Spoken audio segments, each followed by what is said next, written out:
Give me some of that Yuengling beer.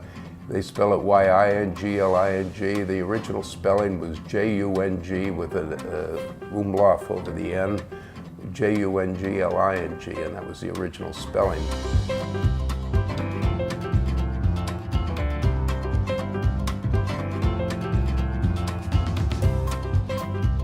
We're a 188-year-old coal-region brewery. It's a great old brewery, and we promote tourism, and we have a gift shop and a tasting room, and we get about 70,000 people a year come in here.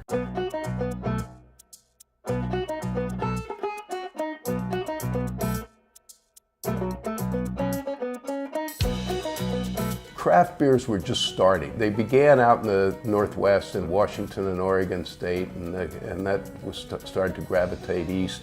And people were drinking better beers, different beers, and we were just fortunate enough to come up with the lager brand and the black and tan at that time. And both of them got hot. And the lager's been a flagship brand of ours for 30 years almost. He's always been a workaholic, and that's all I've ever known of him. He would go to work in the morning, come home, nap, eat, and go back into work in the afternoon, and that routine hasn't changed in the last 50 years. I started here when I was 15. I started working with a carpenter around here. They wouldn't let me work in the plant.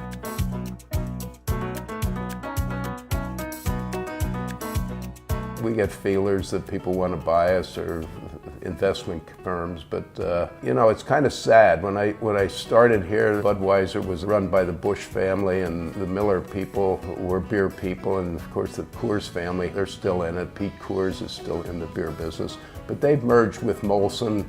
Miller sold out to South African breweries, and of course Budweiser sold to InBev from Belgium, and it's run by a Brazilian now. They're not American, and that, I think, works in our favor. In 30 years, we've become an insignificant little brewery to the largest American-owned brewery in the United States. People that visit here will say to me, don't sell out to the big guys. The big three breweries in the United States sell probably 85% of the beer in this country, and they're all foreign-owned. There's still 5,000 breweries in the United States, and we're the largest of those 5,000.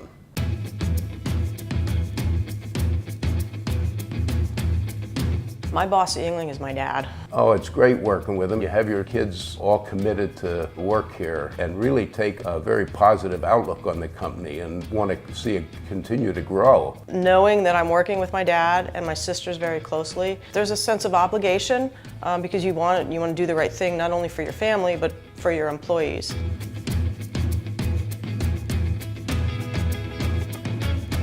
I didn't pressure him into it. I didn't want to do that. But before I invested in buying the Tampa facility, I told him that we have a decision to make here, and I have an awful lot of money that I'm going to have to spend. So I want to know that somebody's here to take it over. And if you want it, it's fine.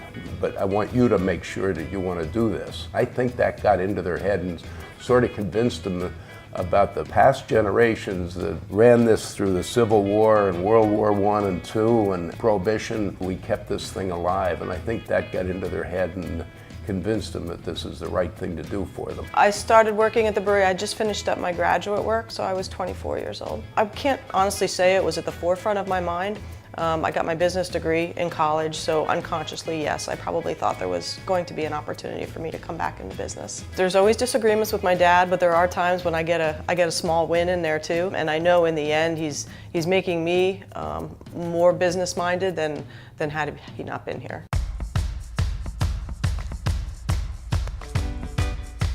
Well, they'll all have a financial interest in it, but who will run it remains to be seen. But I just believe in one owner, one boss, and the buck stops here. Wendy and I have had some very intimate sit-down discussions. So we've got a very good succession plan in place, and we're on that path.